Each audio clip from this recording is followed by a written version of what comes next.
While our in-room participants take their seats, let me know in the chat where you're dialing in from today. You will also notice on the screen we have details. We have wonderful details of using Slido, which is where all of our questions will be held today.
That's actually from Braun. So we have to actually on. Is your phone okay? He actually will not. I think we have one too many chairs.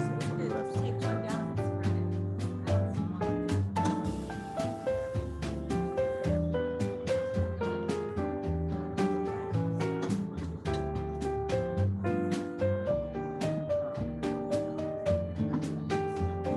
Yeah.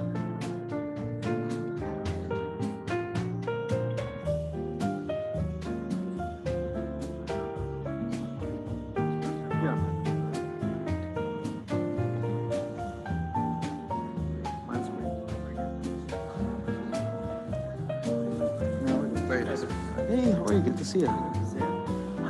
I think we were on a call at some point together with Tony. actually. What? Oh.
Testing, there we go. Good morning, everybody.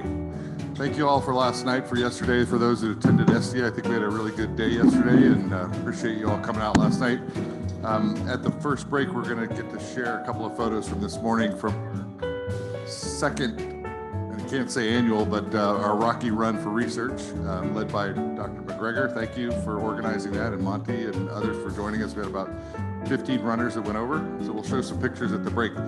I'm gonna, before we get started with the panel, I'm doing a little bit of a public service announcement. I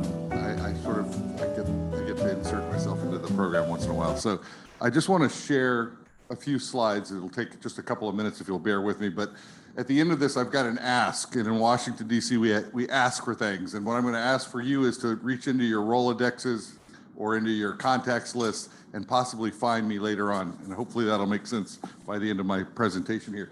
So first of all, what I want to start with is I have no illusions. We at KidneyCAN have no illusions that research takes a lot of money. It's capital intensive to develop treatments for clinical research, for driving cures. It takes money. And I'm not going to hide from that. And I think one of the things that we can stand by is that when we were confronted with the lack of research funding, KidneyCAN and others stepped up and we were able to get and secure federal funding for research. And so I'm going to ask you to skip ahead a slide real quick and show you what my goal is.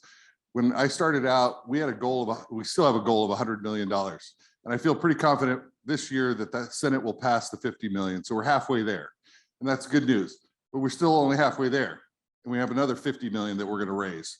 And how are we going to do that? So if we can go back a slide now, I want to share with you the source of all of this is Kathy Giusti, who heads the Melanoma Research Foundation, as well as a Professor Richard Hammermesh at Harvard Business School. And I showed these three logos real fast: Alzheimer's Drug Discovery Foundation, Cystic Fibrosis, and Juvenile Diabetes Research Foundation. And what they've done is they've created different models. There's no one size fits all, but it's based on what's called venture philanthropy. And the concept is, everybody knows what philanthropy means, it's giving, but there's also a venture component, which means that there's a capital risk component. And so what I'm proposing and what KidneyCAN is going to go back and do, and hopefully with some of your contacts help, we're going to start a venture fund. We're going to start an impact research fund. I can't say when it's going to go off the ground, but it's going to happen fairly short order. Our board's approved the idea and the concept. And I'm going to go out and we're going to go out and we're going to try to raise $50 million. And in order to do that, we're going to be going out to different folks around the country. I've had some expressed interest in doing this. The component, and I'll summarize on this, these folks have raised hundreds of millions of dollars, and then they've invested that money in different opportunities at risk, either in startups, in biotechs, in their own fund that they manage and invest. A number of the institutions that are represented here do that already. A number of your institutions have research funds. We're going to copy that model, but we're going to fine tune it for the kidney cancer community. And I'm hoping that those investments will reap some return that we can then pour back into research. And that's the concept. So we'll come back to you in the future. I don't want to take up too much time today. And then I think in conclusion, if we had one more slide here. So no one size fits all. We're going to have a unique value proposition around kidney cancer research. We've got the scientific expertise in this room and across the country and across the globe in our context.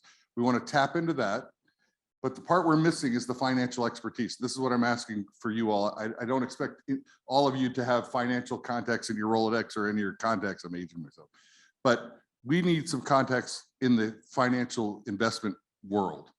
We've got some of the legal components of it, but we need the finance piece. So if anybody, you don't have to raise your hand right now, but if you could find me, or if you could email me or track one of us at KidneyCAN down, we would love to be introduced because we're trying to pave that path for this $50 million fund. And on that note, I'm going to turn it over to our distinguished colleagues here, Hans Sommers and Michael Atkins. So thank you. Great, thank you so much. So welcome everybody to the immunotherapy session. And it's my pleasure to moderate the session. I'm Hans Sommers from UT Southwestern, together with Mike Atkins from Georgetown. We have a great panel of speakers. 4 of the speakers will talk about their research funded by the DoD. Then we have an invited speaker who Mike will introduce. Sure. So our first speaker, and we're just delighted that she's here, is one of my favorite people in the immunotherapy world, who I've worked with and watched her data as it's emerged in the melanoma field. And it's just delighted that Janis Taube has been able to come here on short notice to be our keynote speaker for this session. And she's going to talk about her melanoma research and how it might relate to potentially kidney cancer biomarker-based research. So Janis. Thanks, Dr. Atkins.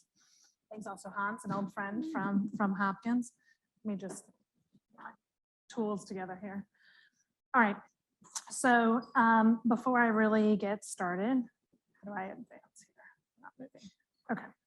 I should actually start with a disclosure. I work with Akoya Biosciences and have a close relationship with them, and I'm going to be talking about their technologies today. But the main hypothesis that we're looking at addressing is that Multiplex and multimodality biomarkers are, of course, much more likely to be predictive than any single factor alone. And the question is really, how do you go about building those in a rational way? And I know this has been a theme at this conference, and Joe's going to talk about it also later in this session. So I'm going to talk about what we've done in melanoma recently with a platform that we've developed called AstroPath, where the imaging approaches and some of our algorithms have been informed from the astronomy field. And then also talk a little bit about what we've been doing with good old H&E slides that you find in the drawers in surgical pathology, and how to combine that with some more advanced techniques. So these are some of the beautiful images, but how do you actually get good data out of these pretty landscapes? When these technologies were first sold to me, they were sort of pitched as flow cytometry on tissue. And papers have come out looking at spatial arrangements and phenotyping different cells, co-expression analyses, but nobody's really addressed the main component that I associate with flow, which is intensity. And so being able to measure intensity in situ was important to us. And why would we want to do that? Of course, PD-1 is the direct target of a number of these drugs, and PD-1 being expressed at different functional levels could have significant biomarker relevance. And we've only really looked at PD-1 positive or negative to date in tissue sections.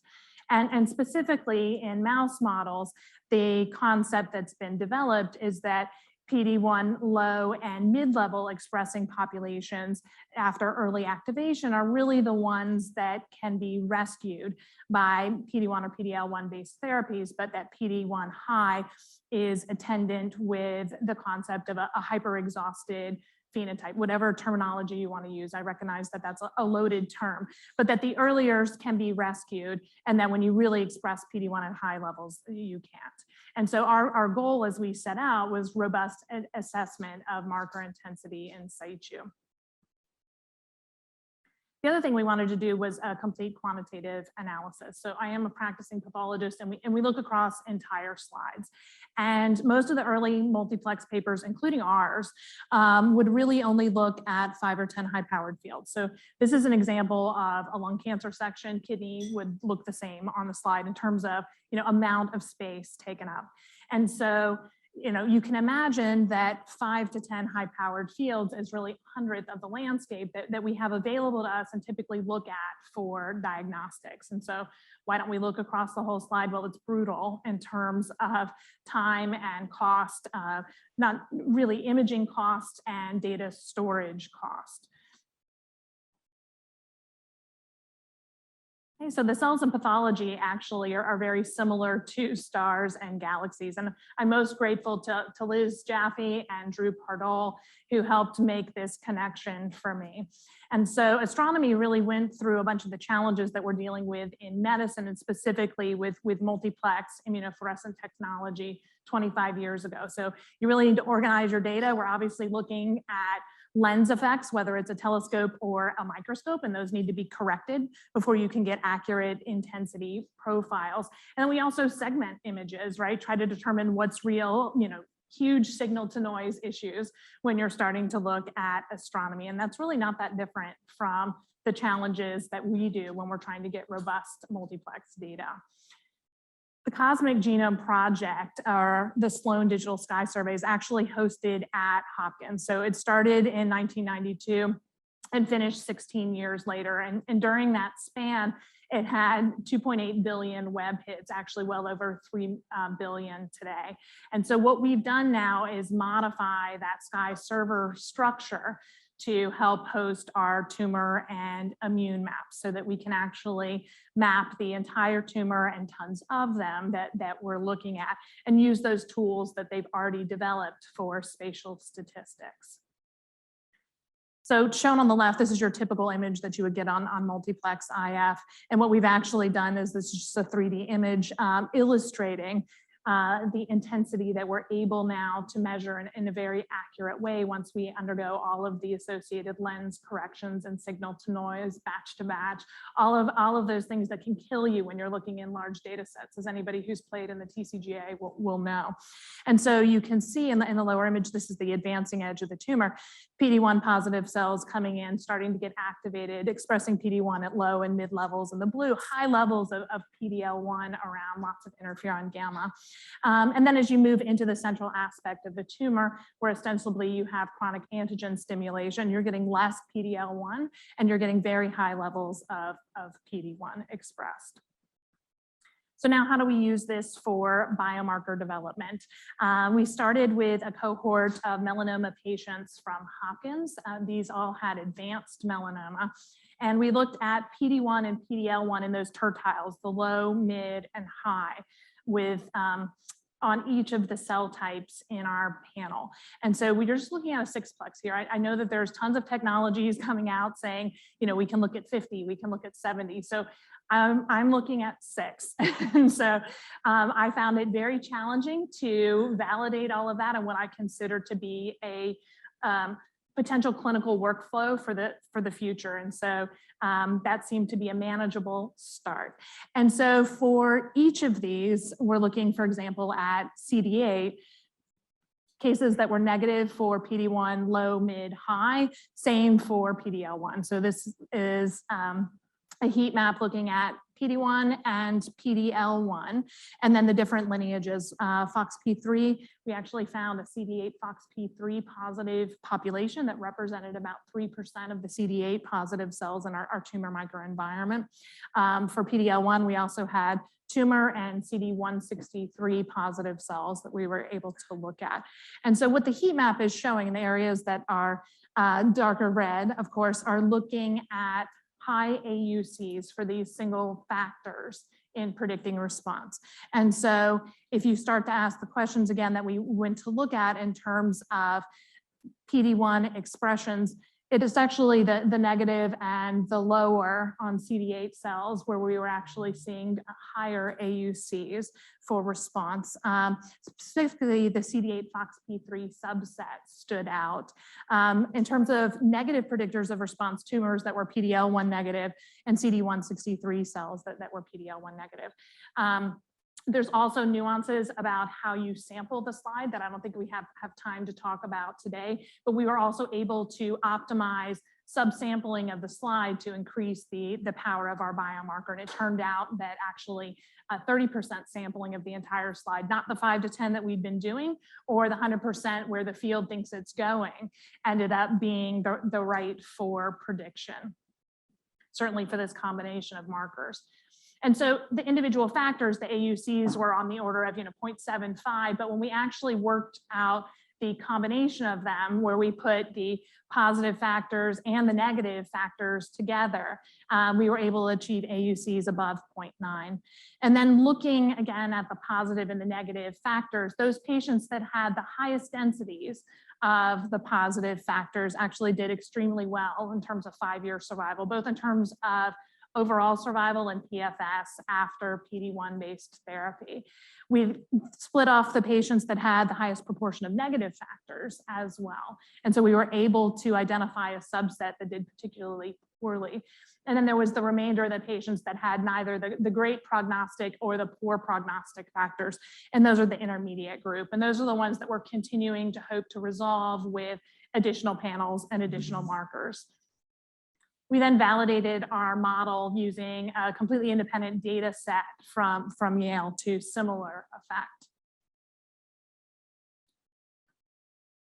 So we've developed this unique facility that can produce these petabytes of tissue imaging data using the astronomy model. And just to give you guys some numbers, the data sets that I showed you from Hopkins and Yale were 73 million distinct individual cells. So we're looking at single cell resolution here, which is again different than some of the other multiplex techniques out there, also different than some of the spatial transcriptomics and their current capabilities, although I'm certainly hopeful for increased resolution in the future.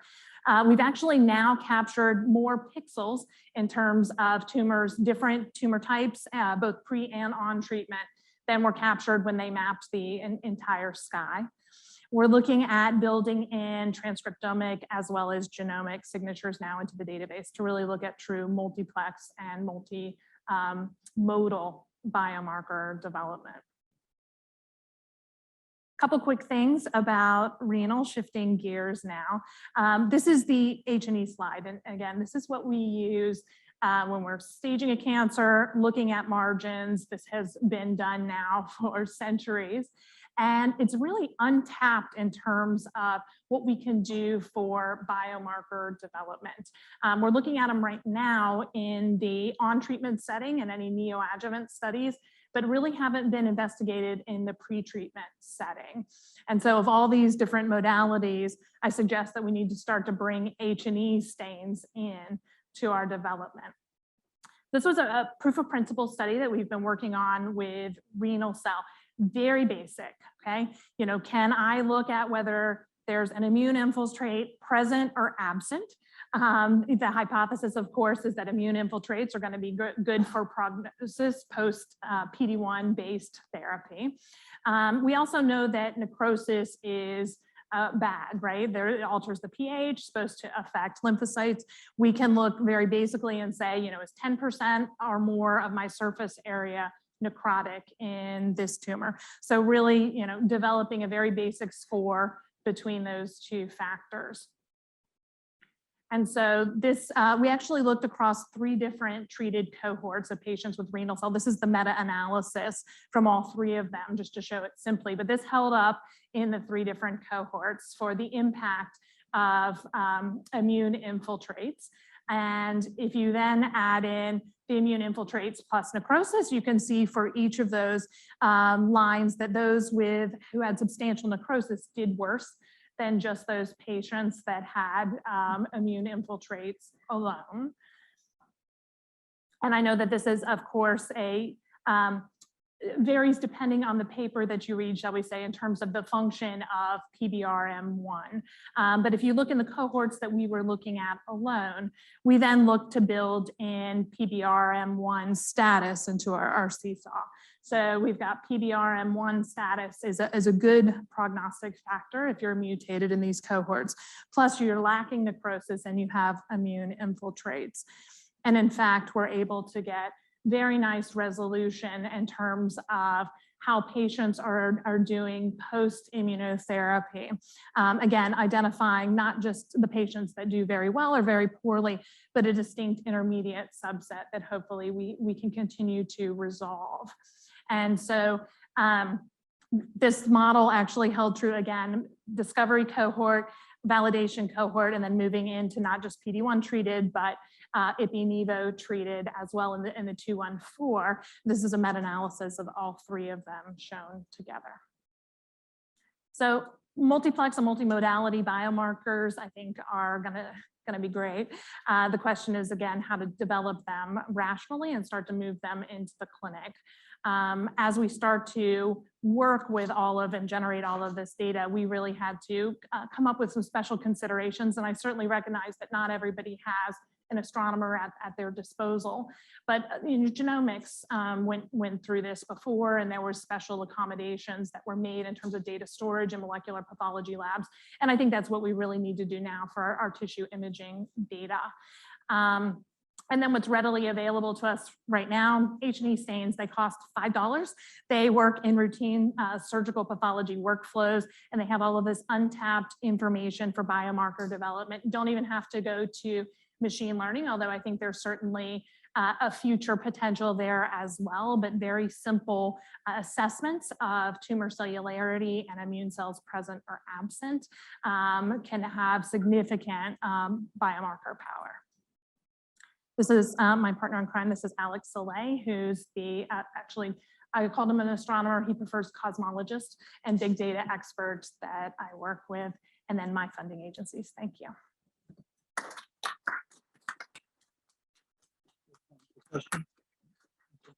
So Janis, I have a couple of questions for you. So in kidney cancer, frontline therapy is combinations of IO, either by with ipilimumab or with a VEGF inhibitor. So the first question is, the combination of Ipi-Nivo appears to have a higher response rate in melanoma and probably also the same in kidney cancer. Is that addition of response, is that bringing in another subset of patients who didn't respond to begin with?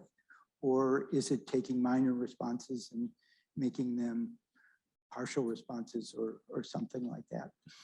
Yeah, I think it's really through very well-controlled advanced studies that we're going to have to answer that question. Specifically in the melanoma field, I'm very excited. We were able to get the 067 specimens, which is from the Ipi-Nivo trials that you're referring to. So they have, Ipi plus Nivo, an Ipi only arm, and a Nivo only arm. And so, our hope is now to try to be able to parse which of these are additive value and if a biomarker can actually help you discriminate between those two.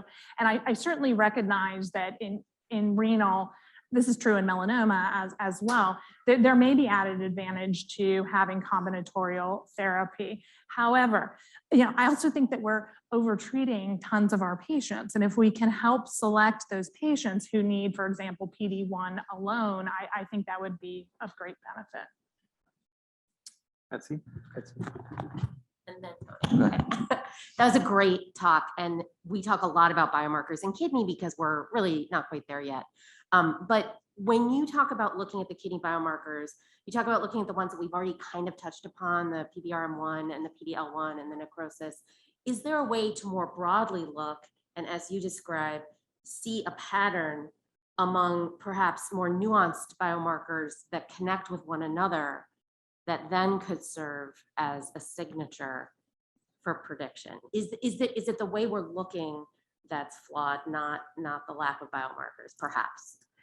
Yeah, so I think this is now going to move a little bit into philosophy, but there's the fourth paradigm of science. And if there's anybody here from the NIH, I apologize.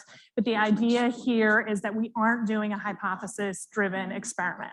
What we're doing is we are generating all of this data. And one of my roles right now, as I see it, is to publish all of the data that we have. So I'm flipping that paradigm. I'm publishing all of the data. And then what you guys can do is do your experiments on the data that's already been published, if you will. And so these are then thought experiments where you can start to explore, which of these biomarkers are redundant. Like, do we really need to have a CD8 metric as well as an interferon gamma gene signature? Probably not, right?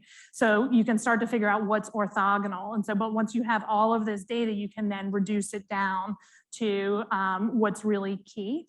And hopefully move that forward. And then, yes, there's a lot of what we are doing, of course, is supervised and hypothesis driven, but we can also hopefully unleash AI type algorithms on the data to identify subtle patterns that we haven't thought of before. Tony. Janis, great to finally meet you live. Please come with the So the astronomy cancer large database, is it a public access, and does it have clinical data linked? So we are working now on putting our melanoma data sets up for public access, and we think that it'll probably be 12 to 18 months before that goes up. We do have the TCGA slides for melanoma, and we are staining those, and I didn't get into, but the same Sky server web-based viewer that's now used, we've made that available for essentially touring slides. And you can zoom in and zoom out just like Google Maps. There's a shopping cart. So if you see something that you really like, you can click on it and come back to it later. So a rare cell type that you don't know that you're ever going to find again. So we're building out some of this functionality right now and adapting what already exists for tumor specific work. But if anybody knows or is interested in participating from the renal standpoint, we're definitely moving into other tumor types. We've had conversations with the head and neck group as well as some of the lung groups who contributed a lot of the cases for the TCGA. I'm hopeful we'll get those going, and we'd love to do renal as well. One last question, Scott. Thank you. That was a great talk. I'm Scott Haight from Vanderbilt. So we've been doing or dipping our feet into these multiplex IF experiments And we've done both whole slide and tissue microarrays. And they're really expensive and there's limited resources. And so we've gone back and forth about, at the beginning of your talk, you talked about the value of looking at more than 5 to 10 high power fields. But then there's also value in looking at as many tumors as possible. And so how do you navigate that paradox? Fewer tumors, more high power fields versus more tumors and fewer high power fields. Yeah, and so you aren't alone, and people have sort of been doing this ad hoc, based on their position in the literature, if you will. So some people think that based on Jerome Gallon's work, which has been exceptional in colon cancer, you need to be sampling the central aspect of the tumor as well as the peripheral aspect, whereas other folks are looking only at the so-called hot spots. Right. And so that was actually part of, I think, the contribution of our paper. Certainly for the markers that we were looking at, we were able to show that basically by the time you captured the top 20 high-powered field hotspots, you had captured most of the information that you needed for biomarker purposes. And actually anything more than that diluted your signal out, especially when you're looking at densities, because then you're just adding more surface area without adding any more signal that's present. So, we are trying to answer that in a rational way. The other thing is that technology development is happening so quickly. And so soon you're gonna be able to see the whole slide imagery that doesn't cost as much. Spectral unmixing is gonna be done on the fly, and you're not gonna have to do these discrete single high-powered fields and stitch them back together again. And I think that's gonna be within the next year, not within 3 to 5 years. Okay, we're going to move forward. Thank you, Janice. That was wonderful. And thanks for coming again on such short notice. It's a great introduction to this session. Our next speaker is going to be Dr. David Braun, who's at the Dana-Farber Cancer Institute. I first met David when he was a fellow and working in Kathy Wu's lab, and we collaborated on a kidney cancer biomarker project that's ongoing, but he's since moved towards becoming an independent investigator and has his own research, and he's going to talk about that, understanding CD8 T cell function in kidney cancer. Thank you so much for the kind introduction. And can everyone hear me okay? Okay, great. So as Dr. Atkins mentioned, I'm going to talk about understanding CD8 T cell function in renal cell carcinoma because it really does have a pretty distinct immunobiology compared to other tumor types. And that really plays it's really shown in a couple of ways. One is we typically associate CD8 T cell infiltration, a primary effector of anti-tumor immunity, as being a positive thing. But a number of studies throughout the year have linked CD8 infiltration in kidney cancer specifically with a negative prognosis. And we can see that actually stands out from essentially every other solid tumor type. And I think really highlights, we don't know the phenotype, the function of these T cells. When we think about antigenic targets as well, and we think of immunotherapy responsive tumors, we tend to think of tumors that are high mutation burden, melanoma, non-small cell lung cancer, urothelial carcinoma, things that have a lot of mutations, therefore a lot of neoantigens, a lot of targets for the immune system to recognize. Kidney cancer, again, is distinct here in that it has a very modest mutation burden. It's really right in the middle, and yet somehow both historically and contemporarily is an immunogenic tumor. And so this sort of, I think, brings up two pretty big questions. One, what is the function of these T cells? What is the phenotype and function of these CD8 T cells? And what I'll talk about today is how that might play a role in an advancing disease stage. And then second, what are the antigenic targets? If there's not a lot of mutations, what are the targets that these T cells are seeing? Can we still effectively target neoantigens? And that work will be presented by my mentor, Dr. Wu, who's going to talk about an ongoing study that we're running in kidney cancer. But tackling first immune cell function, the way we set out to do this is through single cell transcriptomic approaches and really asking the question, how does the immune microenvironment, how does the immune component T cells, but also other cell types change as we advance along disease stages? And so to do this, we prospectively collected tumor samples from early stage kidney cancer, locally advanced and metastatic kidney cancer, and adjacent non-malignant tissue. And we performed single cell RNA sequencing and single cell TCR sequencing on a total of about 165,000 individual cells. So now we have a robust data set to ask, how does the immune microenvironment change as we move along disease stages, and how might that be relevant in terms of anti-tumor immunity? So looking at the T cell compartment first, if we perform a graph-based clustering, we can see that we identify lots of different T cell populations, CD4 populations, CD8 populations, and we can now utilize this data and ask a really simple question. How do these immune cell populations change as we go from normal kidney to early stage disease to locally advanced to metastatic? And what we can see is a clear pattern where these groups of T cells here, CD8 T cells, which all have a label of exhaustion or terminal exhaustion based on their transcriptional state, they all are clustered in locally advanced or metastatic disease. Now, it's a little bit unwieldy to look at 19 different T cell populations, and so we can take a simplified approach to this. And the way we did this was by a really simple hierarchical clustering. So take these 19 groups of T cells and put similar T cells together, ones that are transcriptionally similar, and it forms this dendrogram here.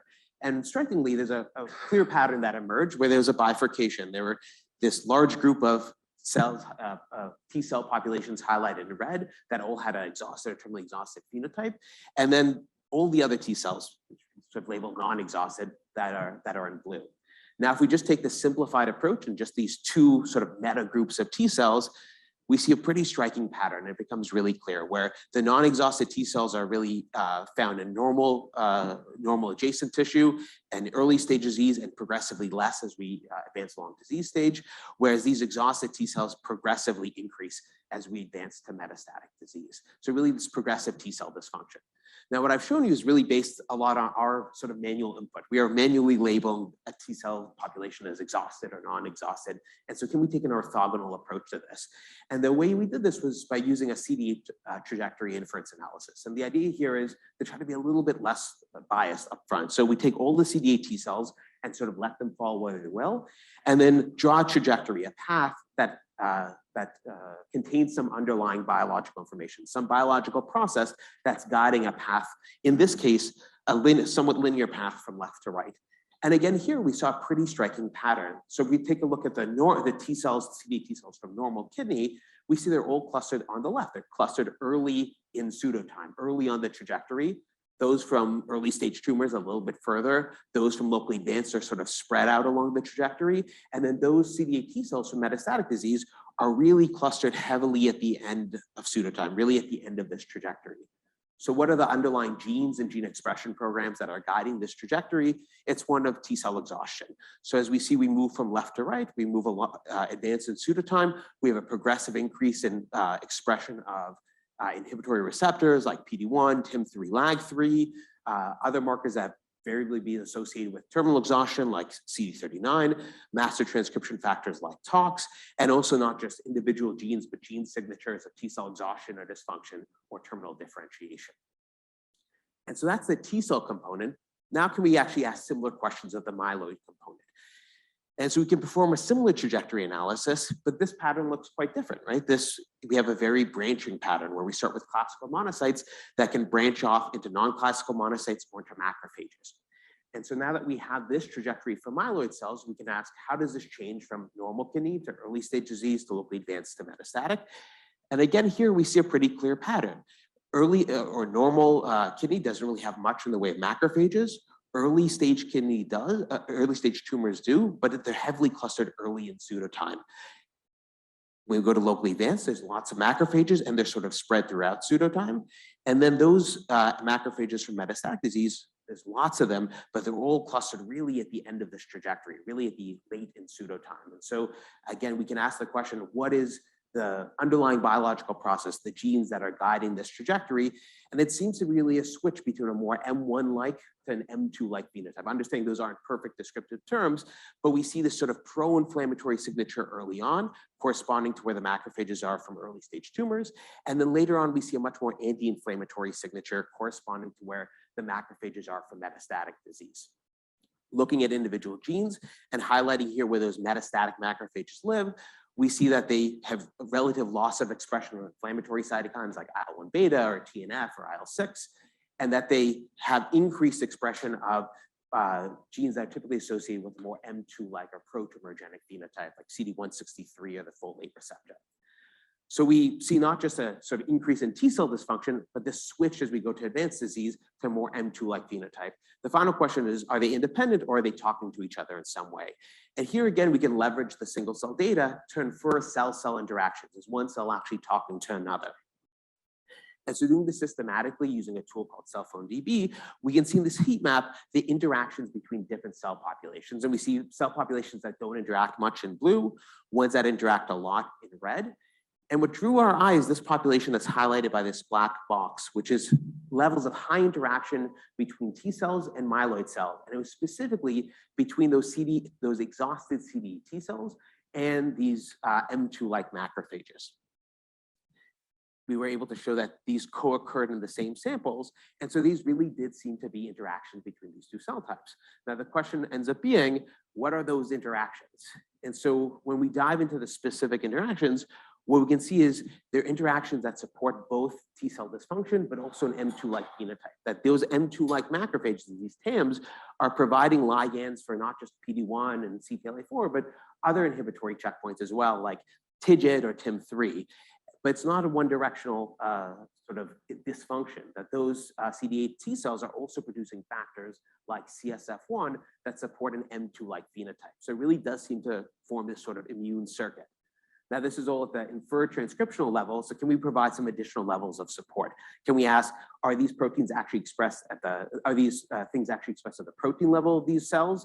And then do they actually interact in situ? And for this, we're very grateful to collaborate with phenomenal partners, including Dr. Sharp. And we're able to perform high dimensional flow cytometry on these samples to really isolate these terminally exhausted T cells, these M2-like macrophages, and show that they really do express the appropriate ligands and receptors that we inferred.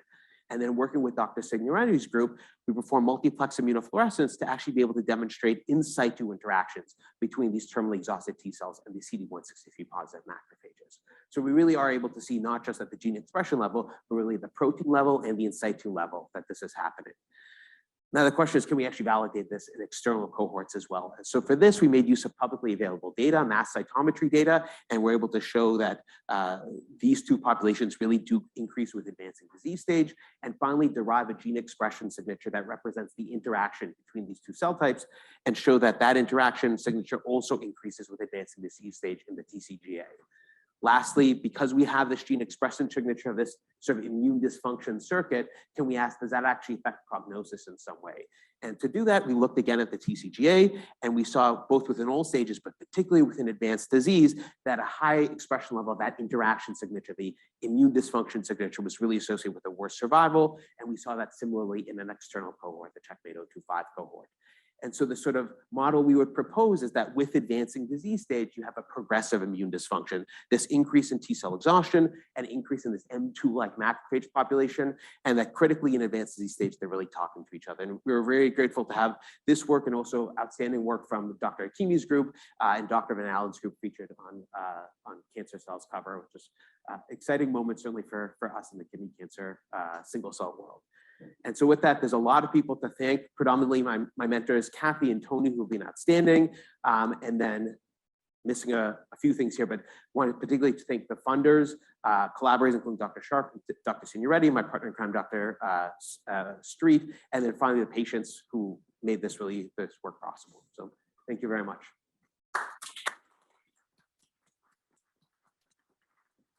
Well, that's a great talk, David. Question here first. Yeah, David, that's a wonderful talk. So I have two questions, very quick. First of all, does advanced stage of patient would respond less likely to immunotherapy? So it's a good question. Do advanced stage patients respond less to immunotherapy? I don't think we really know the answer, because for stages 1 to 3, the standard of care really is not immunotherapy, it'll be surgical resection. Now, there's always a question, and I think maybe things like neoadjuvant trials may be able to approach this. Are those more amenable to respond because you maybe have less of these terminally dysfunctional T cells? But I don't think we know that data yet, because really the primary way we use immunotherapy, at least so far, has been in that advanced stage setting. Right. And the second, very quick, what's your speculation in terms of what underlying this immunodepletion over time towards this advanced stage? What's the molecular mechanism? Yeah, it's a great question. It's a sort of a chicken or the egg question. Are the T cells causing producing CSF1 and leading to a macrophage repolarization, or are these macrophages changing over time and causing the T cells to be dysfunctional? The short answer is I don't really know. I think therapeutically, I think we have to target both, but I think it's it's an interesting mechanistic question, which is coming first. I think the way we are going to have to answer that is really by, I think said before, really developing more robust immunologically faithful mouse models. I think that's the only way to sort of get to this question of causality. Nizar? Thank you, David. Very nice talk. So the naive question I have is, what causes these T cells, the CD8 positive T cells, to become exhausted, and these macrophages to go from M1 to M2? And the other thing is, so are these tumor-related mutations causing these, immune circuit dysfunction, or are these the host gets exhausted for whatever reason, stress, linking it to the neural? And then what can we do to invigorate, the T cells from, not being exhausted anymore? I mean, you showed IL-1 and some other, cytokines and what we can target, but it's going to be, kitchen soup trying to target so many. And obviously for a patient, I don't think we're going to be able to target IL-1 and CSF1 and this and that. So many questions, but yeah, no, those are all very good questions. One is, what is the initiating factor? And the short answer is, I don't think we know yet. What is that initial event? Sort of a similar question that sort of sets off this immune dysfunction cascade. I think that's certainly possible that tumor intrinsic features as well. And that's not something we've looked at in this study, but I think we absolutely need to. Do against tumors we know genomically look different. Does that actually contribute in a way to immune dysfunction? I think that will be a really good angle to add. I think the question you ask, which is, how do we actually turn this from a list of potential targets to actual interventions, to actual therapies? I think that's a critical question. I think there's sort of two pieces on my mind. One is really the need to build functional systems. And we talked about mouse models. One thing I have a particular interest in is also really patient-derived systems, organotypic type systems, tumor explants, to really be able to functionally perturb these interactions, to say, not, all of these interactions are present, but which are actually, if we reverse, might improve T cell function and anti-tumor immunity. I think that's going to be one sort of key element. The second is, I think, expanding our thinking a little bit, and I think hopefully this provides a little bit of a roadmap. A lot of the therapies are focused on the T cell arm of it, but if we think of it much more as a bidirectional dysfunction, I think targeting the myeloid component is going to be critical as well. So, there's part of it, which is just thinking of other inhibitory checkpoints. I think TIGIT is particularly exciting based on our data and some other data as well. But I think also targeting that myeloid compartment is going to be critical to really relieve that dysfunction. Great, wonderful. So we will have a little bit more time at the end to ask more questions. We just have to move ahead. Next speaker is Dr. Lee from Sloan Kettering, and he will talk to us about HLA diversity as a biomarker of response. So I'd just like to thank everyone for allowing me the opportunity to speak and kind of talk a little bit about some of the work that we've been doing on HLA diversity. So as all of you know, when we talk about the response to immunotherapy, this is really a multifaceted, multi-step sort of process that is context dependent. When we talk about something like TMB, it's something that, you have underlying mutations that are there that can serve as potential neoantigens, but these potential neoantigens need to be, processed and then undergo binding and presentation to MHC class molecules. So we asked a very, very simple question to see whether or not, inheritable factors such as, just the diversity of HLA molecules could play a role in the response that we have to immune checkpoint inhibitors.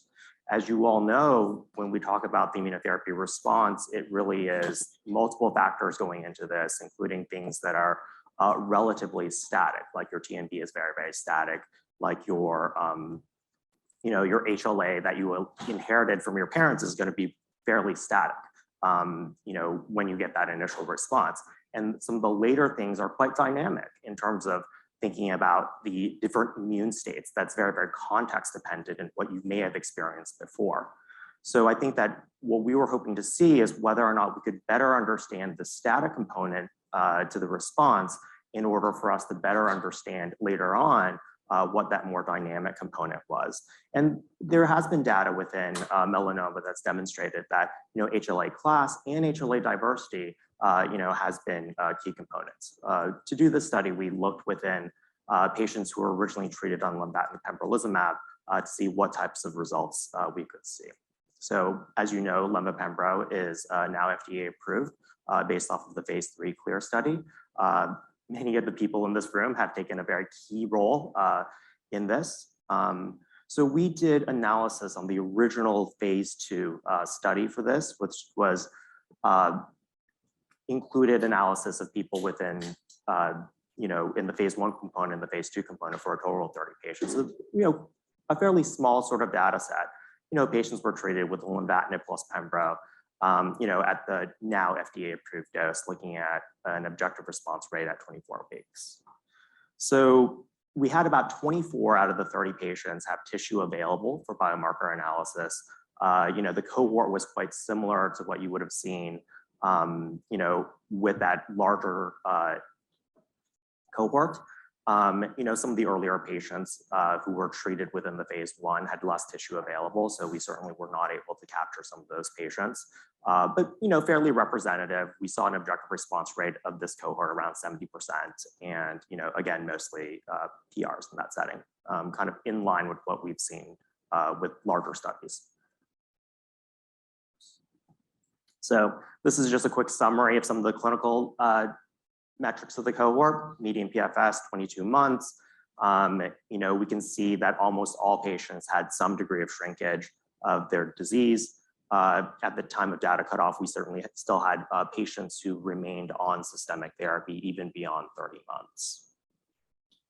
So then we did genetic characterization by whole exome sequencing, and I think again we see something fairly typical of what we see within RCC. We did whole exome sequencing. We did our TMB calculation, counting the number of mutations that are there, and striking. And that has been seen across multiple cohorts is really the range of TMB that we see within RCC is really quite narrow. Excluding that one patient that is even slightly higher, we really are talking about somewhere between, 30 to, kind of 80 mutations. So if you think about stratifying by median number of mutations, it's hard to say that, is there going to be that big of a difference between having 60 mutations versus having 40 mutations, when you think about it from a prognostic endpoint. Again, this cohort, VHL mutations, most common, followed by PBRM1, BAP1, KDM5C, SETD2, mTOR. Fairly typical, for all the cohorts that we've seen. So what we try to ask is whether or not, what if we did something different? What if we just stratified instead by the amount of HLA diversity? So the idea is that we try to quantify the allele differences between the two inherited alleles. To computationally say, well, if the alleles are really different, maybe our capacity to present antigen might be different. Reasonable thing to just ask. And what we end up seeing is, if we quartile stratify these, again, small numbers, 24 patients, in the bottom quartile, you can see that, the median PFS or the PFS for those patients tends to be shorter. Whereas for the top quartile, nearly all patients, had a PFS longer than 20 months. And then the interquartile range was kind of stratified in between. Similarly, if you look at the degree of tumor shrinkage, you generally got a little bit more tumor shrinkage in the top quartile, and you probably had less in the bottom quartile. I think it's also interesting to note that even within that bottom quartile, even for people who have objective responses, that could also be paired with a relatively short PFS. So switching over to a Kaplan-Meier sort of analysis, probably more typical for what we look at, and we can see that, a lot of this may be driven by people with homozygosity within the HLA loci. And those people often did have a little bit shorter in terms of PFS. Granted, homozygosity is relatively infrequent. So, not a significant p-value. If we stratified by the top quartile versus everyone else, then we are able to see an improvement in progression-free survival. If we looked at duration of response, so this is so we're all talking about everyone who responded. We also see this separation, which, if you had high diversity, you had a longer duration of response. And we looked kind of more in a multifactorial sort of way to see whether or not there are other factors, looking at, HED, which is our way of quantifying.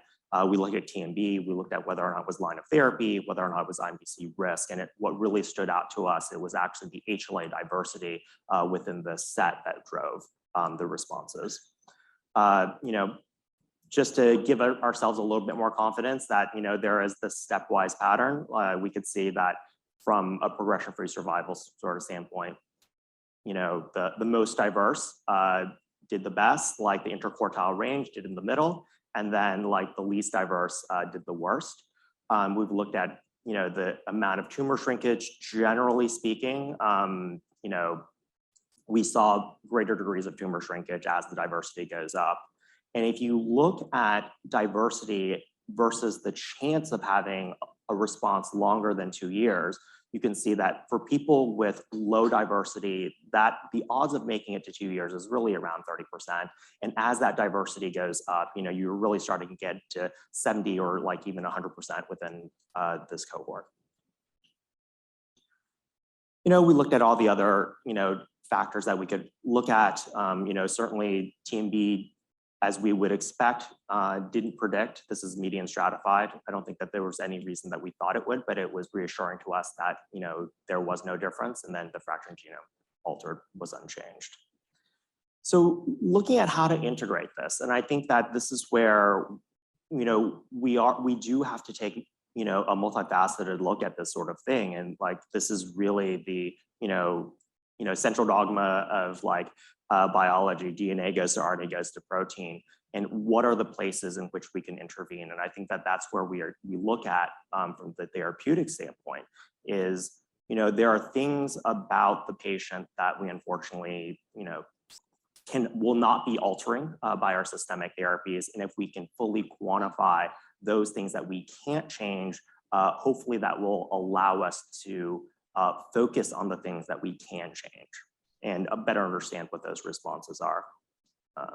So, for this grant is really what we looked at, what we're hoping to do going forward is really to see how we can integrate some of the things that, is essentially immutable about tumor antigen presentation and kind of integrate it with the other things that we can't change to kind of see how that goes along with predicting with the ICI response.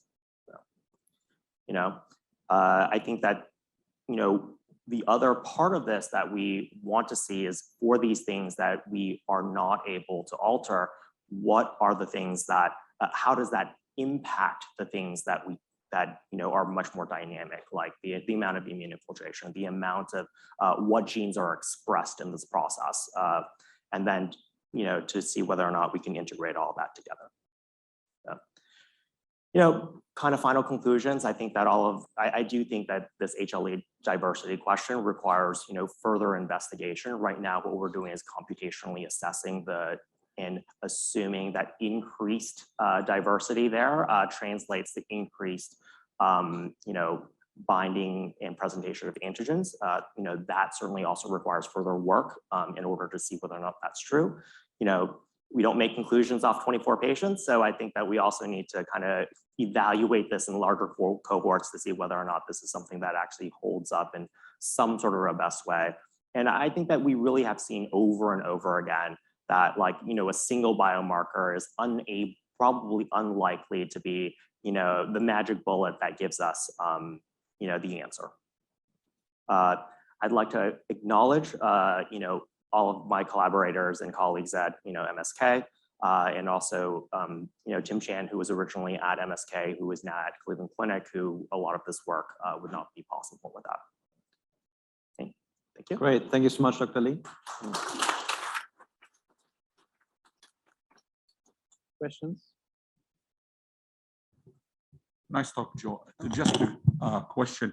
Do you think this HLA diversity, whatever you find from it, will be agnostic of line of therapy? I mean, the 24 patient cohort you showed, is from the Hope 111 trial. These Yeah. patients had already received prior immune checkpoint inhibitors and had progressive disease. Will that data change if you were looking at patients in the first line setting who are treatment naive? I mean, can we have some? Yeah, so I think that there's two parts of that. So one, HLA diversity, I think will still play an impact to it. But when we think about antigen presentation, I mean, essentially, at least in my very, very simplistic view of this, is that there has to be an antigen that can be recognized that's being presented. So I think that for something like diversity, it probably will work for IO naive.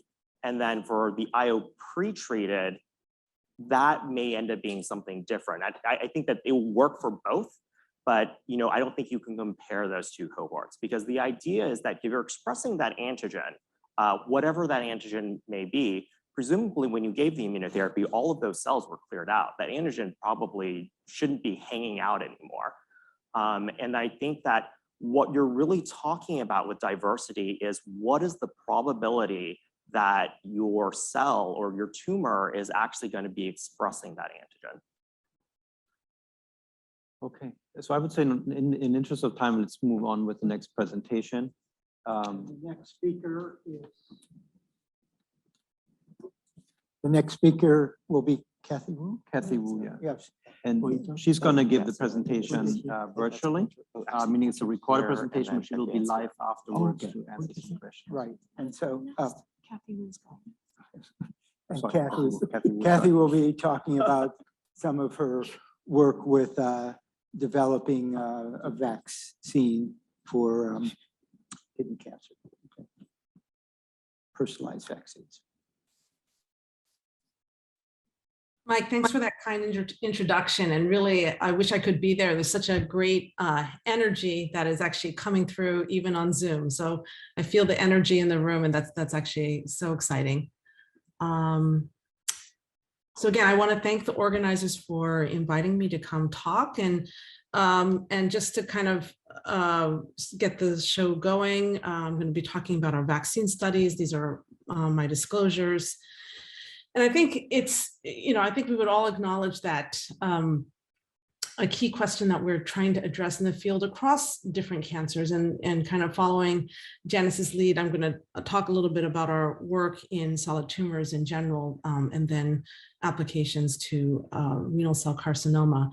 But I think, we're trying to understand what fraction of patients can we achieve durable responses. At least with PD-1 therapy, it's been estimated that we touch about 30% of our patients. Can we do better than that? And I think one way to reframe the question, notwithstanding what David Braun just mentioned, is how can we effectively drive T cells into tumors? And here I want to distinguish between what we see at the baseline, which is what David Braun described, but what can we achieve therapeutically? So can we drive the T cells that we want into tumors to eradicate them? And it seems like these days we're always talking about vaccines one way or the other. I think for pathogens, such as SARS-CoV-2, where we're thinking about prophylactic or preventive vaccines. In cancer, we're actually talking about therapeutic vaccines. These are patients who, for the most part, already have cancer. I hope someday in the future that we can get to preventive vaccines, but for the time being, we're dealing with therapeutic vaccines. And here the goal is, can we actually stimulate the immune response so that we can, for example, increase the breadth and diversity of tumor-specific T cells? And the way that we've kind of been conceptualizing how vaccines can kind of come together with our existing therapeutic armamentarium is to consider that we have these very potent agents that can release the brakes. And can we not use vaccines as a modality to actually steer the immune response in the direction that is truly anti-tumor, and in that fashion get to greater efficacy with minimal toxicity, and get to where we want to go. So I think just for the audience, I just want to review that one aspect that we've been excited about in the past decade with the advent of next generation sequencing is actually the ability to identify good antigens that we can target. And what I mean by that is that insofar as next generation sequencing has revealed to us a plethora of mutations that are part and parcel of particular cancers, including renal cell carcinoma.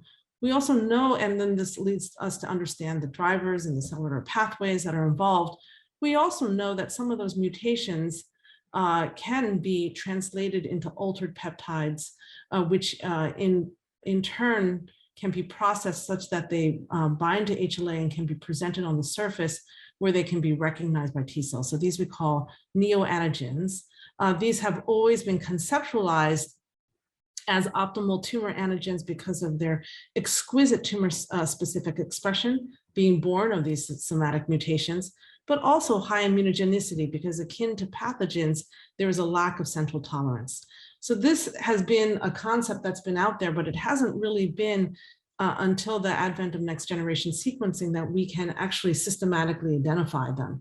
And then this presents a new reality, which is that having been able to identify them through sequencing analysis, where we can compare against tumor and normal, find those mutations, use predictive algorithms so that we can predict in the context of that patient's individual HLA, what are personal peptides. Then suddenly we have a set of candidate neoantigens that we can target, and then we can create into a personalized vaccine. And so this is an idea that we've already been playing around with for actually getting close to a decade now, since the moment that next generation sequencing became available. And the idea has always been, can we not think about patients individually, their tumors individually, collect those tumors, sequence the tumor and normal germline tissue in parallel, as I just said, perform predictive algorithms to identify those individual peptides personal to that patient, come up with a manufacture strategy. And at the time that we started this, we were in the realm of using synthetic long peptides because of the long track record of safety using such an approach. But the manufactured peptides that would encode those areas of mutation that were thought to be immunogenic, and then put it together, for example, with a strong adjuvant or even in combination with checkpoint blockade inhibitors to create personalized vaccines. And not to, a lot of this has already been published, so I'll just briefly say that we have been able to pilot this concept already in high-risk melanoma, as well as newly diagnosed GBM. These studies were done in concert and in parallel time with others in the field, including Ugur Sahin, again in melanoma, and the group in Germany in GBM. And in total, we've found that these have been safe, feasible, highly immunogenic, that we do see expansion of neoantigen-specific T cells, and we do see promising results in combination with checkpoint blockade. I wanted to show you this particular example because this has been really the directionality that we hope to go, which is that these were two patients with a resectable stage 4 melanoma who entered in our first trial. And you'll see that they got neoantigen vaccine, not unsurprisingly, because they had stage 4 melanoma. They did recur after vaccination, but then their treating physician started them on anti-PD-1 antibody. And what was really striking is after a mere 12 weeks of therapy, both patients went into complete clinical response. And then you can see the examples here in this particular patient on the scans, the before and after receiving this anti-PD-1 antibody.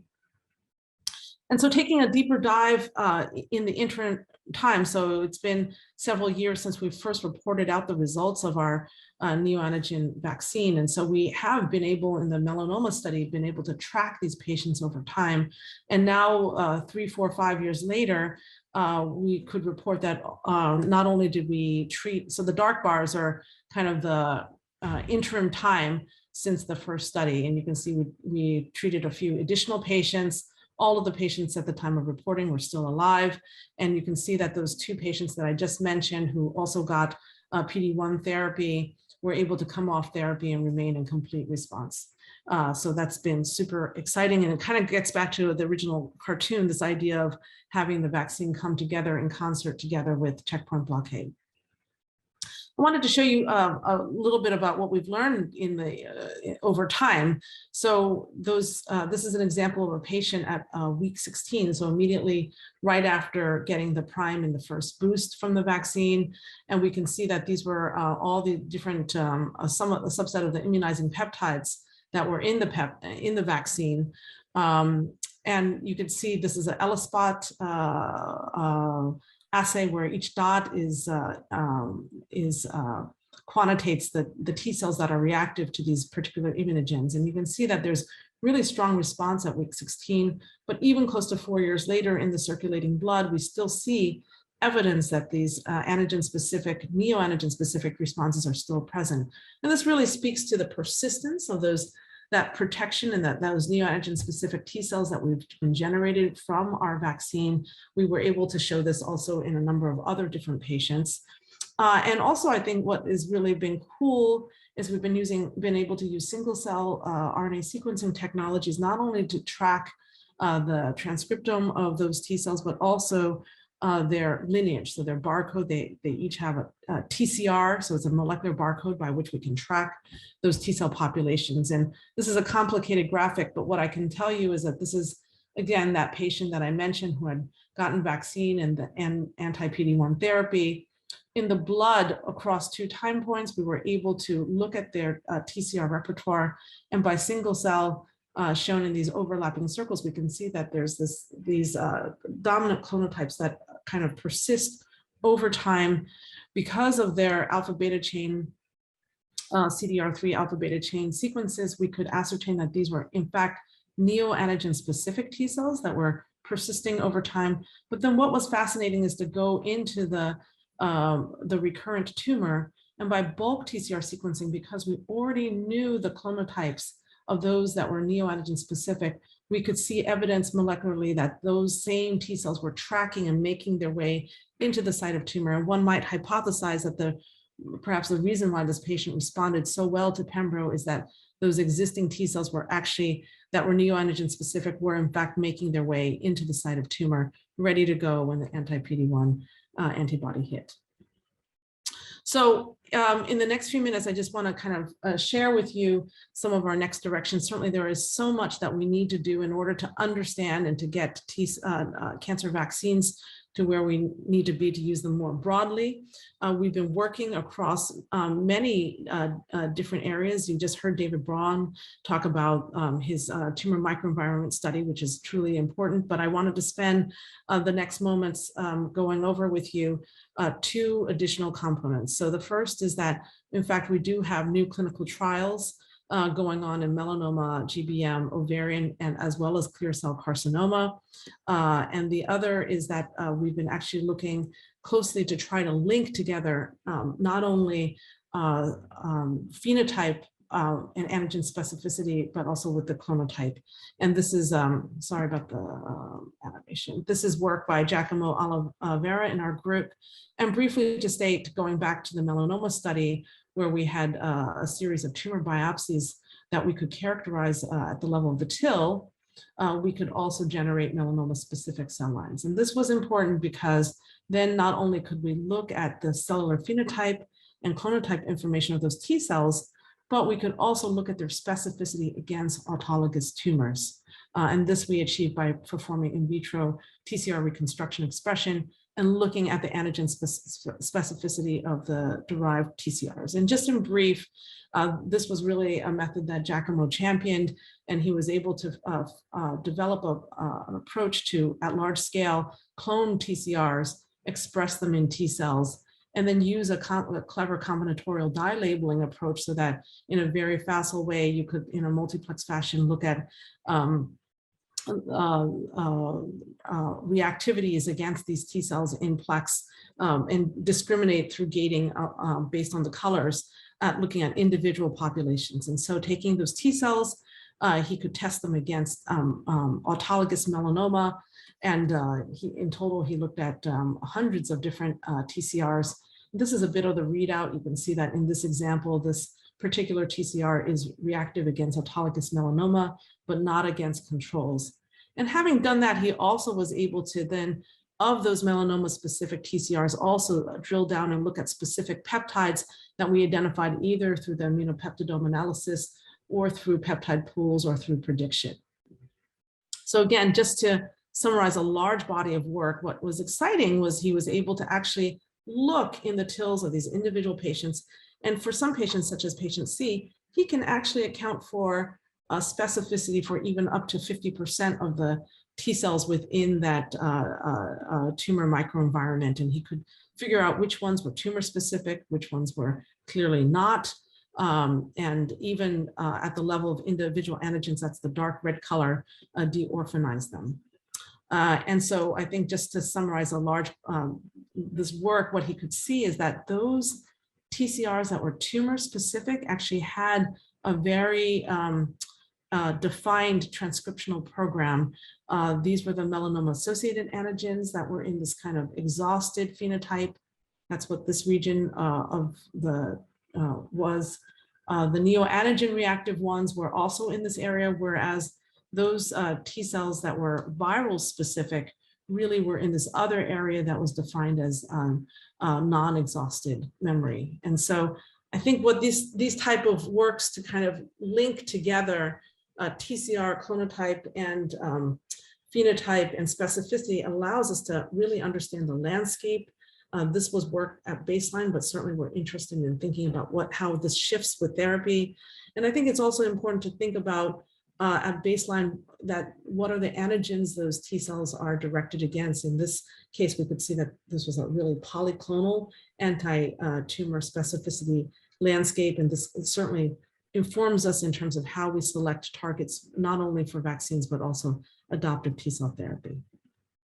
In the last moment, I want to just mention this really exciting study that David Braun and Tony Chuari have been leading together with Patrick Ott as the IND holder. And this is really, again, building on the neoantigen vaccine platform that we've already developed, but in this case, adding local Ipilimumab together as we vaccinate against this 20-plex pool of peptides that we give in this prime and boost schedule. I think what's exciting about this study is we're already beginning to see very, very strong, robust responses against the peptide pools that are in the vaccine. And we've been seeing very, very strong skin responses. And in the future, as we kind of go along, David has already accrued very nicely to the study. And I hope that we can report out more in terms of the results of this very interesting study. So I'll stop there and just say that we're at this time where this approach of personal cancer vaccines is feasible. It's a reality where we have ongoing projects to look and continue to analyze this tremendous opportunity. Of course, if we want to get to broad utilization, there's many hurdles to overcome, but I think we certainly have the example of how we've made tremendous progress, even in vaccines such as the COVID vaccine, that give us motivation and hope to move quickly and rapidly in the future. This is my laboratory group that has been so central to this whole effort. And also I want to acknowledge our environment, which is really this wonderful handshake between our collaborators, not only within Dana-Farber, but across the river at the Broad and also at MIT. And I thank you for your attention. Great. Thank you so much, Kathy. We will have actually have you back again in the discussion session. With an interest of time, maybe Dr. Arizumi, you can give your presentation, then we will ask more questions later on after this presentation. Thank you, introduction. So this is Dr. Arizumi. Sorry for that. He is a cherished colleague of mine, actually from UT Southwestern. I thought he needed no introduction. I'm sorry for that. He's in the Department of Dermatology and is doing some very exciting work on some immune suppressor cells. So thank you so much for your. Yeah. Thank you for kind introduction and having me in the exciting meeting.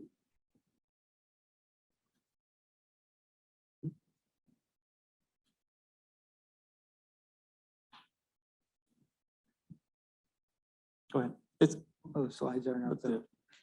Oh, sorry. Okay. There we go.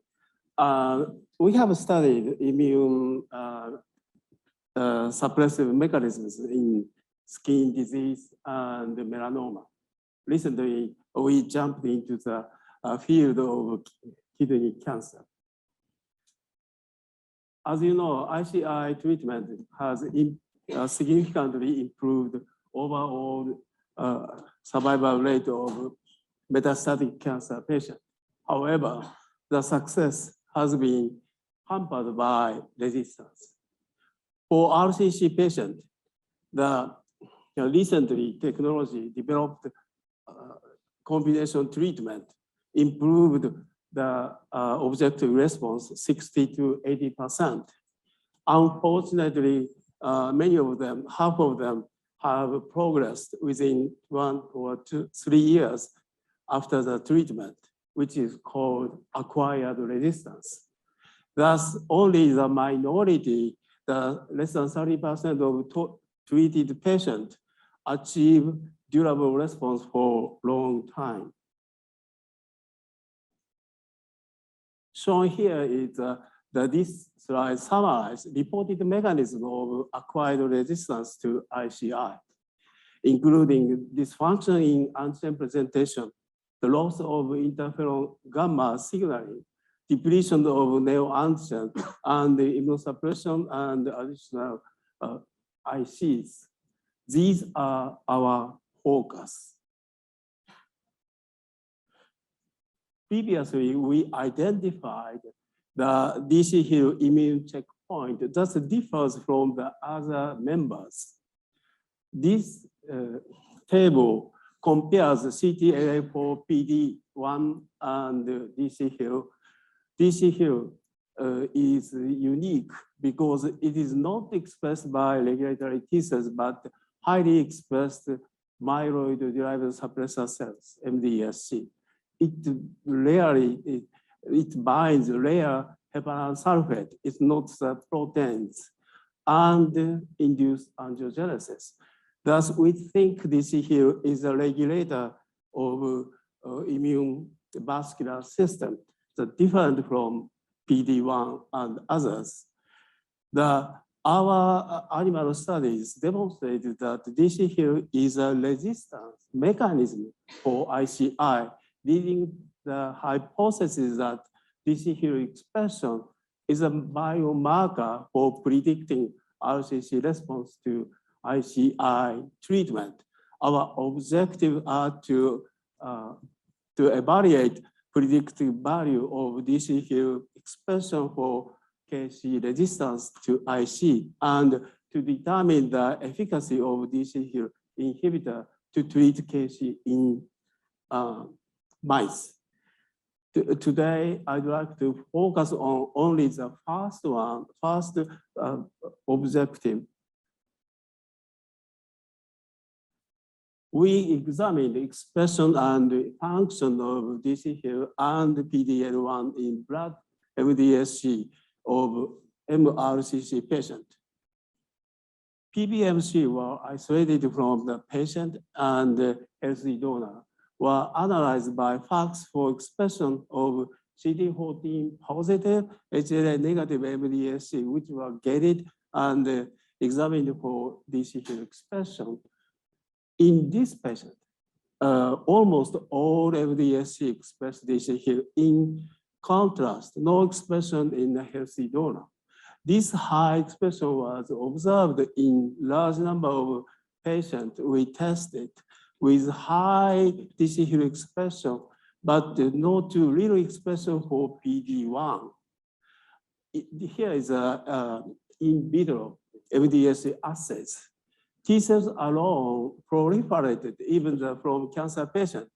The proliferated strongly to the antigens, which was completely reversed, but inhibited by addition of MDSC, but reversed by the addition of anti-DC Hill antibodies.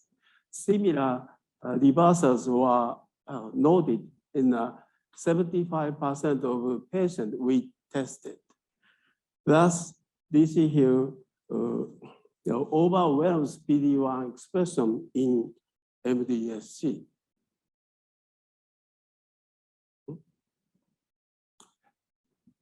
we also measured blood markers in responders and non-responders to ICI. Baseline soluble DCH levels was significantly higher in non-responder PD than responders SDPR. However, other biomarker we tested, these showed no difference between two groups.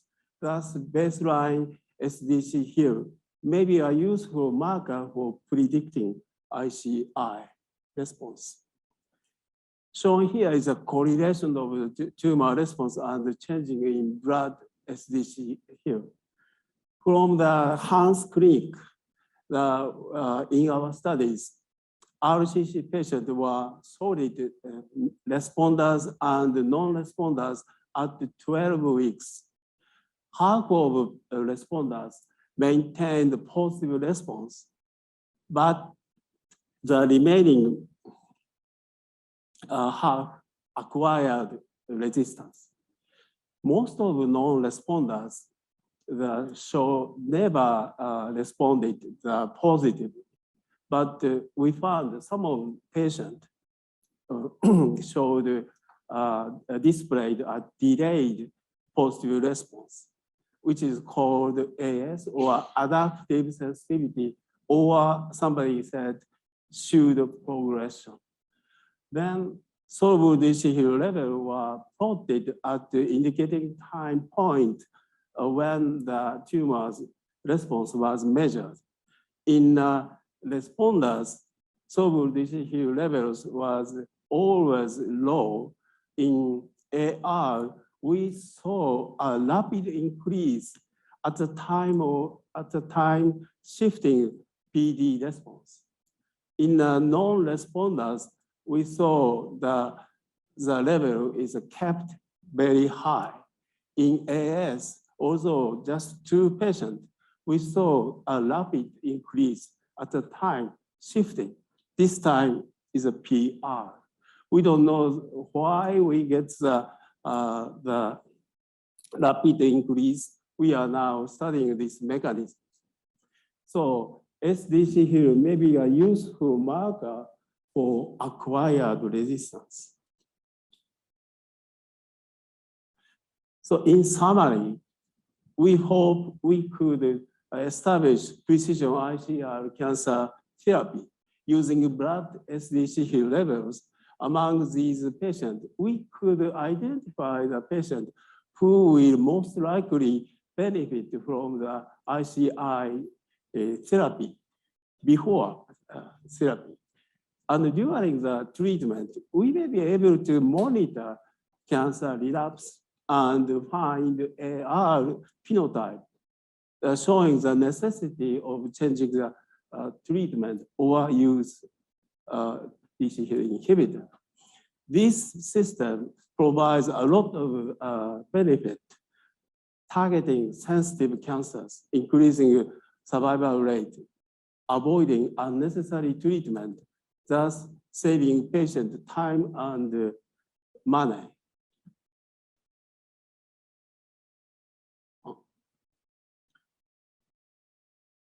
I don't know. Yes, I acknowledge all the people and thank you for your attention. Great. Thank you so much, Dr. Arizumi. So at this point, I will open up for questions and discussions. I will also invite Dr. Gordon Freeman to join us on the panel. And also Kathy Wu, if she can join us back on video for questions from the audience. I have a question. Go ahead. Hi, yeah, so this is for David. So David, you began your talk by talking about how kidney cancer looks different in the microenvironment versus, so do we not, I don't know if you've looked in other tumors, do we not see the same sort of myeloid and the M2 and the exhausted T cells like that? No, it's a good question. So, why is this behaving differently immunobiologically? I think that certainly other tumor types have, myeloid infiltrate to some component. I think the T cell exhaustion has been well described in melanoma and other types. So I think the immune microenvironment is certainly a role in the dysfunction when things I think don't go right. But I don't think that part is solely unique. I think the other angle that's going to be really important here is, I sort of mentioned specific function, but what Kathy started to talk about, which is really decoding specificity. Because I think, again, it's been this paradox over time where this is an immunogenic tumor that doesn't look anything like melanoma, the response to immune checkpoint blockade, but doesn't look like anything like the rest. I think that's where I think a lot of the differences are probably going to emerge. In what are these antigenic targets that can play a couple of roles, and we have some hypotheses. I think a lot of groups have looked into endogenous retroviruses, and we're certainly interested in that as well. Oh, sorry about that.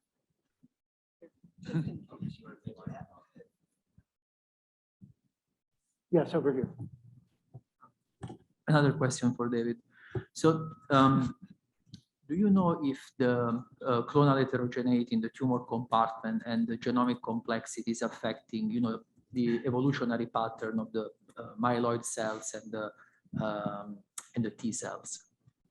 So is there a link of tumor genotype and immunofiltration? So I don't think we know from this study.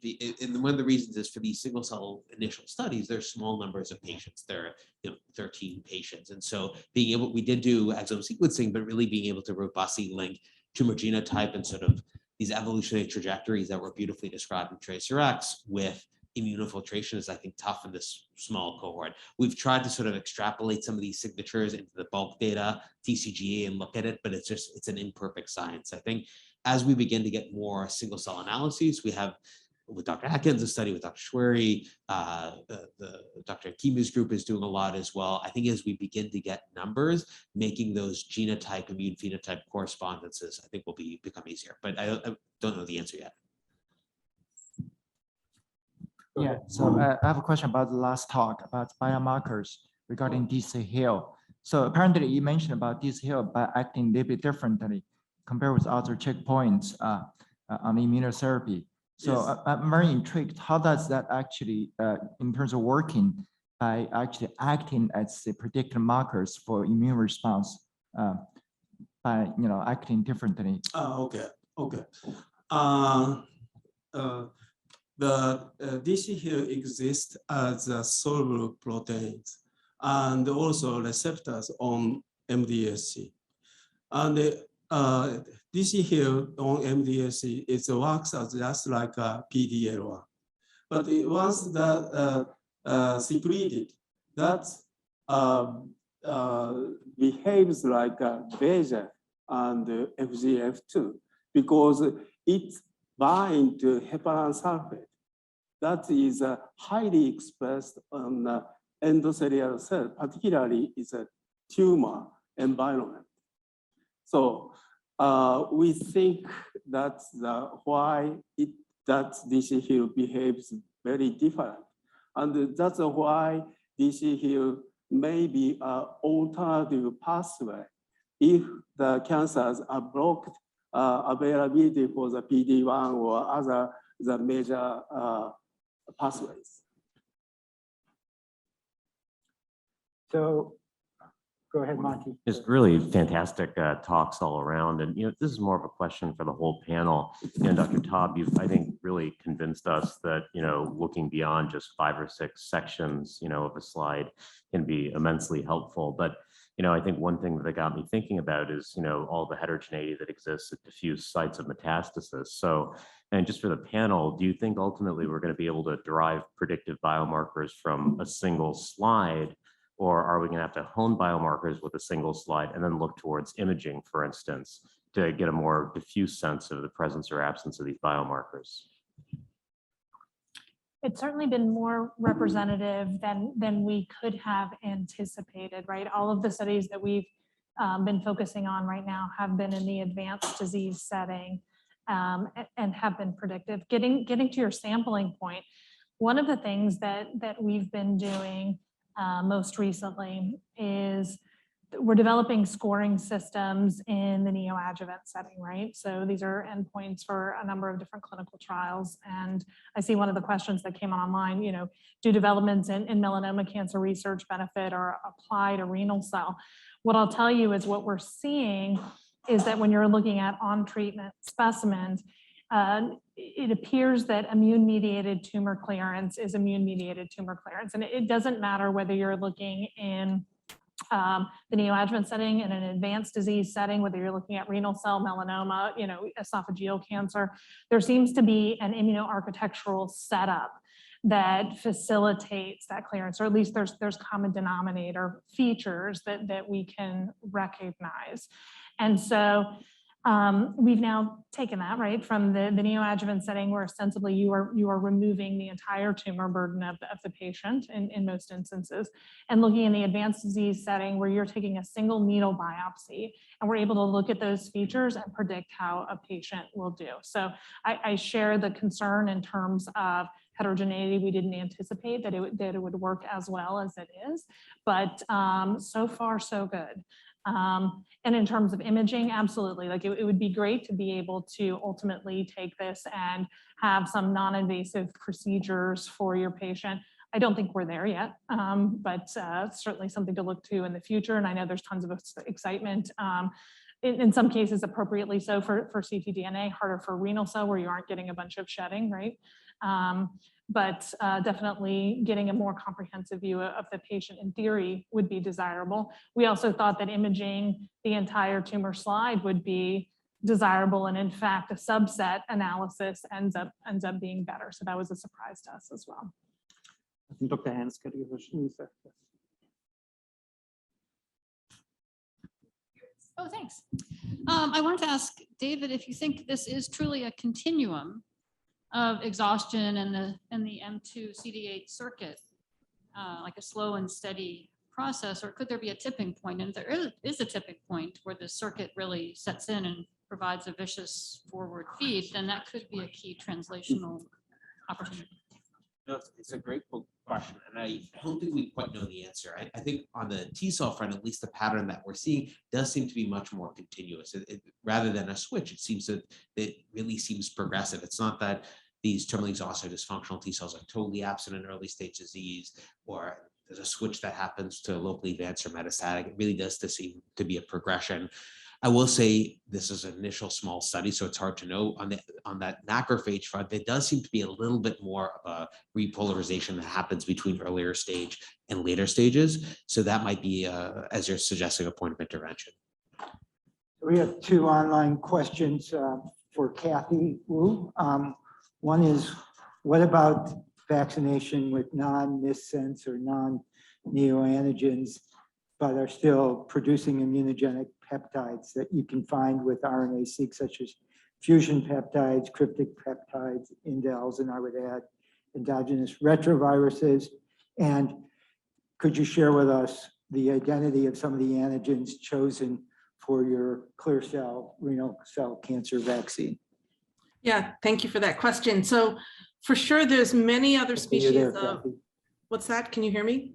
Sorry. Yes. Yeah, we can hear you. Yes. Okay, great. So for sure, there's many other species of targets that one could target, and certainly for renal cell indels are really of great interest, frame shift mutations, and also the ERVs. So those are areas of active research interest and effort. So those pipelines and discovery pipelines to identify those are still in progress. But yes, I do hope that in the future we can incorporate those as well. There was a second part of the question.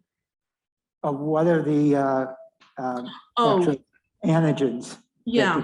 In the clear cell kidney cancer vaccine. Yeah, I think this is a really interesting question because it really speaks to the personal nature of each vaccine. So the patients really have individual targets that are being gone after. There isn't any consistency because of really, again, the genetic heterogeneity of each of the tumors. But I could provide a table, but I think some of the genes do appear to be of interest to renal cell biology. So I think key targets that have been implicated in cellular pathways in renal cells. So I think that's something that we'd be looking forward to sharing, hopefully within a year or so. Good. And then we have another question from Dr. Braslavsky from SUNY. He's asking the proposed mechanism of HL diversity and possibility of improved antigen processing and presentation. Dr. Lee. So, in terms of HLA diversity, so the two HLA alleles, or the, more than two, but like two at each loci, are heritable, are hereditary things. You derive it from your parents. What we have seen is certainly as a resistance mechanism, loss of heterozygosity there. So it's something that can be lost during the treatment process. When we talk about diversity, it really is looking at that binding domain and seeing how much of those amino acid sequences are different from each other, and that's essentially how we quantify and calculate this numeric score to try to say that the diversity that we calculate can approximate the capacity to present specific antigens with kind of different affinities. And then in terms of thinking about how we harness this, I think that the step of harnessing it is really going to be between that TMB state and the antigen presentation state.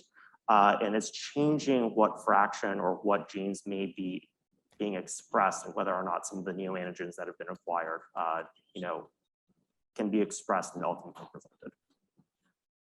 Outstanding. Thank you so much, everyone. So I unfortunately have to close the session. There are many more questions that we could have asked, and I really want to thank the speakers, Dr. Gordon, everyone, Dr. Freeman, for your participation, and thank you for your hard work.